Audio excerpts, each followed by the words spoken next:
नमस्कार दोस्तों, मैं हूं सोमनाथ दास और आप देख रहे हैं हमारा यूट्यूब चैनल मार्कशाला। आज के वीडियो में हम बात करेंगे फ्राइडे यानी 13 फरवरी 2026 को स्टॉक मार्केट में क्या हुआ, इंट्राडे ट्रेडर्स के लिए मार्केट ने क्या मौके दिए और सबसे ज़रूरी मंडे यानी 16 फरवरी 2026 के लिए निफ्टी फ्यूचर की ट्रेडिंग स्ट्रैटेजी क्या होनी चाहिए। इसके साथ हम स्टॉक ऑफ द डे और पिछले 24 घंटों में जो भी इंपॉर्टेंट जियोपॉलिटिकल अपडेट्स आए हैं वो भी डिस्कस करेंगे। तो पूरा वीडियो ज़रूर देखना है क्योंकि आज की एनालिसिस आपको आने वाले सेशन में सही डिसीजन लेने में मदद कर सकती है। दोस्तों इंट्राडे ट्रेडर के लिए सबसे ज़रूरी चीज़ होती है मोमेंटम। मार्केट ऊपर जाए या नीचे, अगर मोमेंटम है तो पैसा बनने के मौके ज़रूर मिलते हैं। फ्राइडे का दिन इंट्राडे ट्रेडर्स के लिए लगभग परफेक्ट सेटअप लेकर के आया। हमने अपने पिछले एनालिसिस में 3 इंपॉर्टेंट सपोर्ट लेवल्स बताए थे, 25,820, 25,760 और 25,708। ग्लोबल मार्केट से वीक हैंडओवर मिलने की वजह से निफ्टी फ्यूचर गैप डाउन खुला और ओपन होते ही ये तीनों सपोर्ट लेवल टूट गए, यानी कि जो ओपनिंग मिली इन तीनों लेवल्स के नीचे मिली। सबसे इंटरेस्टिंग बात इस वजह से यह हुई कि जो 25,760 का लेवल सबसे बाद का सपोर्ट था, यानी कि सेकंड सपोर्ट था, वही अब मार्केट खुलते ही एक स्ट्रॉन्ग रेजिस्टेंस का काम करने लगा।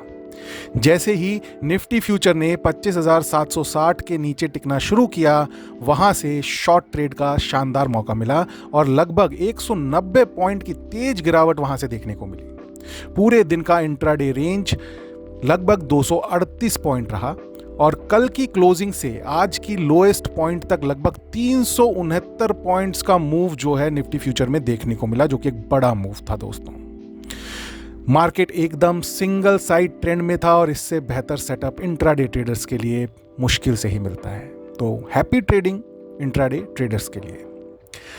मार्केट क्लोजिंग का सिनेरियो आज जो है क्या रहा, यानी कि पूरे मार्केट का ओवरऑल व्यू अगर हम बात करें तो किस तरीके से आज मार्केट ने रिएक्ट किया।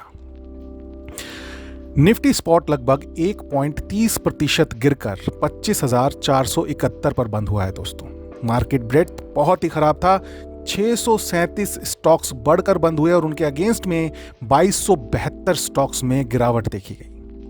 मैं ये नहीं कहूंगा कि मार्केट का लॉन्ग टर्म ट्रेंड बदल गया है, लेकिन मार्केट स्ट्रक्चर कमजोर जरूर हुआ है, जिसने सेंटीमेंट को खराब करने का काम किया है। इन्वेस्टर्स के लिए ये फेज इमोशनली काफी पेनफुल होता है। एक डायलॉग मूवी का मुझे याद आता है, साला ये दुख खत्म क्यों नहीं होता। पिछले 1.5 साल से इन्वेस्टर लॉबी इस पेन को झेल रही है, लेकिन लॉन्ग टर्म इन्वेस्टर्स को मैं यही कहूंगा कि यही वो पेशेंस है जो आगे चलकर सबसे बड़ा रिवॉर्ड देती है। यह समय पैनिक सेलिंग या फिर लेवरेज लेने का नहीं है, बल्कि धीरे धीरे अच्छे क्वालिटी स्टॉक्स या इंडेक्स ETF में सिस्टमेटिक इन्वेस्ट करने का है। जैसा कि कहा जाता है, be greedy when others are fearful and be fearful when others are greedy. आज पूरा मार्केट डर के माहौल में है, चाहे वो डर आर्टिफिशियल इंटेलिजेंस का हो, चाहे जियोपॉलिटिकल हलचल का हो। तो करना क्या है? करना है डिसिप्लिन तरीके से इन्वेस्टमेंट करने का समय है ये, उसको करते रहिए बिना लेवरेज लिए, यानी कि उधार के पैसे से इन्वेस्टिंग नहीं करनी है। टेक्निकल स्ट्रक्चर जो है अगर देखा जाए तो निफ्टी अपने ऑल टाइम हाई से करीब 3.47% नीचे है, लेकिन आज एक बड़ा टेक्निकल डैमेज निफ्टी के स्पॉट लेवल के चार्ट पर देखने को मिला है। एक ही दिन में 20, 50 एंड 100 डेमा यानी कि exponential moving average, daily exponential moving average टूट गए हैं। यानी कि अभी जो निफ्टी का जो लेवल है वो कल तक जो हम डिस्कस कर रहे थे, जो कि स्ट्रेंथ थी कि सारे important daily exponential moving averages के ऊपर निफ्टी अपना लेवल मेंटेन किए हुए था, अब उनमें से 20, 50 एंड 100 डेमा को निफ्टी ने एक ही दिन में तोड़ दिया, जिसको कि क्रॉस करने में या उसके ऊपर जाने में काफ़ी दिन लगे थे। अब इमीडिएट सपोर्ट जो दिखाई दे रहा है वो दिखाई दे रहा है 25,414 के लेवल के आसपास। अगर ये लेवल भी टूटता है तो अगला बड़ा सपोर्ट जो है फिर हमें देखने को मिलेगा 200 डेमा के ऊपर, यानी 25,216 के लेवल के ऊपर। मंडे का ओपनिंग मार्केट के शॉर्ट टर्म डायरेक्शन को तय करने में बहुत अहम भूमिका निभाएगा। तो देखते हैं मंडे को कैसी मार्केट में ओपनिंग देखने को मिलती है। अब बात कर लेते हैं कि मंडे की इंट्राडे ट्रेडिंग स्ट्रैटेजी क्या होनी चाहिए निफ्टी फ्यूचर में।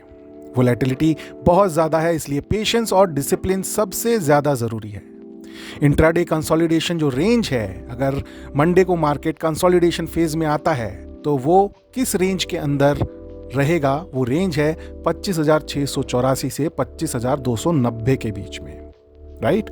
अगर मार्केट इसी रेंज के अंदर खुलता है, कोई गैप अप बड़ा या कोई गैप डाउन नहीं मिलता है बड़ा, और इसी रेंज के अंदर अगर मार्केट खुलता है तो 25,684 के पास हम शॉर्ट करके चलेंगे और 25,290 के पास हम लॉन्ग करके चलेंगे। स्टॉप लॉस रहेगा हमारा 50 पॉइंट्स का और टारगेट रहेगा हमारा 100 पॉइंट्स का। जो भी लेवल पहले टच करे सिर्फ वही ट्रेड ट्रिगर होगी, दूसरे लेवल पे फिर हम अवॉइड करेंगे। मोमेंटम ट्रेडिंग सेटअप क्या होगा मंडे के लिए? अगर निफ्टी फ्यूचर 25,684 के ऊपर टिकता है, जो कि काफ़ी आगे का लेवल अभी देखने में नज़र आ रहा है, लेकिन अगर ऐसा होता है, क्योंकि हमने रेंज ट्रेड पहले ही डिस्कस कर लिया है, अगर उसको अवॉइड करते हुए 25,684 के ऊपर कन्विंसिंगली निफ्टी फ्यूचर ट्रेड करता हुआ दिखाई देता है तो बुलिश मोमेंटम ट्रेड एक्टिवेट होगा। रेजिस्टेंस देखने को मिलेगा 25,743 और 25,665 के ऊपर। स्टॉप लॉस हम लेकर के चलेंगे 50 पॉइंट का और टारगेट मिनिमम हमारा होगा 100 पॉइंट्स का। अगर निफ्टी फ्यूचर्स सेकंड सिनेरियो में 25,290 के नीचे कन्विंसिंगली ट्रेड करता हुआ नजर आता है तो बियरिश मोमेंटम ट्रेड एक्टिवेट होगा। सपोर्ट जो हमें नीचे की तरफ देखने को मिलेगा वो होगा 25,119 के आसपास। स्टॉप लॉस शॉर्ट साइड के ट्रेड में भी हम 50 पॉइंट्स का लेकर के चलेंगे और टारगेट मिनिमम 100 पॉइंट्स का लेकर के चलेंगे। दोस्तों, ट्रेडिंग में सबसे बड़ा नुकसान ओवर ट्रेडिंग से होता है, इसलिए एक सिंपल रूल फॉलो करना है। दिन में मैक्सिमम 2 ट्रेड्स, इससे ज़्यादा नहीं लेनी है।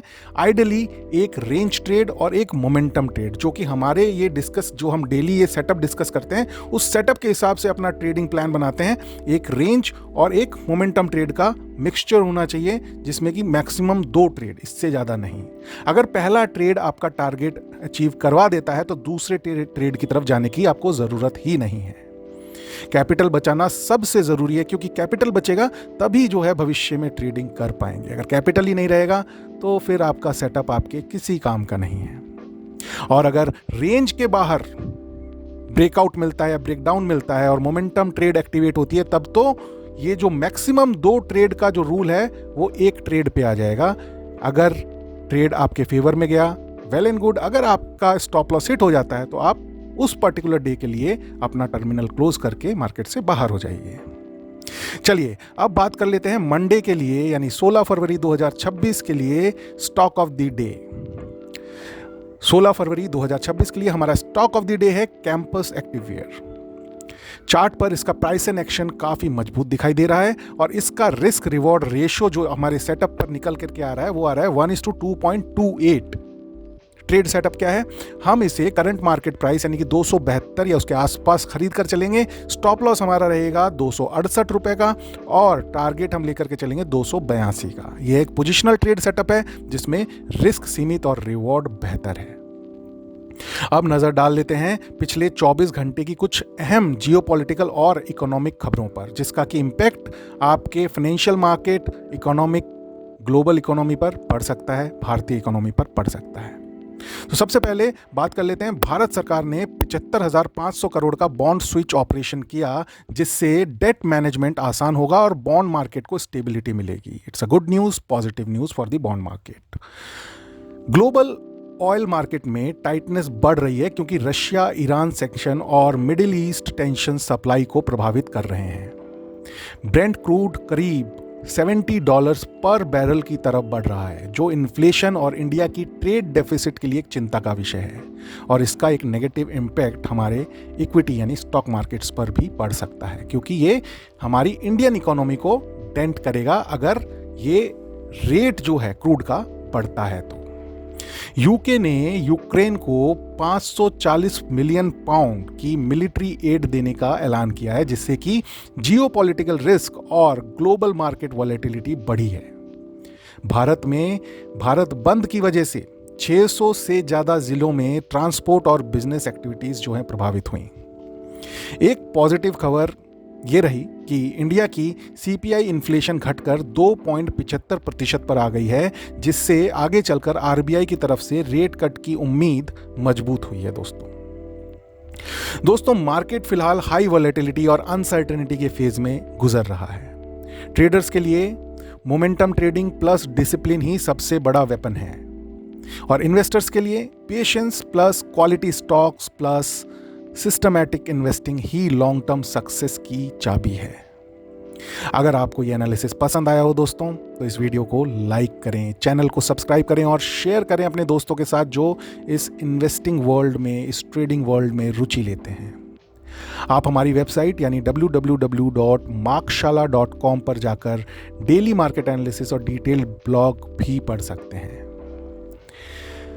अब अंत में डिस्क्लेमर, यह वीडियो केवल शैक्षणिक और जानकारी देने के उद्देश्य से बनाया गया है। यह किसी भी प्रकार की निवेश या ट्रेडिंग सलाह नहीं है। शेयर बाजार में निवेश जोखिम के अधीन होता है। कृपया निवेश या ट्रेड लेने से पहले अपने फाइनेंशियल एडवाइजर से सलाह जरूर लें। इस वीडियो के आधार पर लिए गए किसी भी निर्णय की जिम्मेदारी आपकी स्वयं की होगी। तो एक बार फिर आपसे मुखातिब होंगे अगले वीडियो में। तब तक जुड़े रहिए मार्केट शाला के साथ। Stay tuned with market Shala. Do trade, do invest and seek financial freedom with market Shala. Bye bye.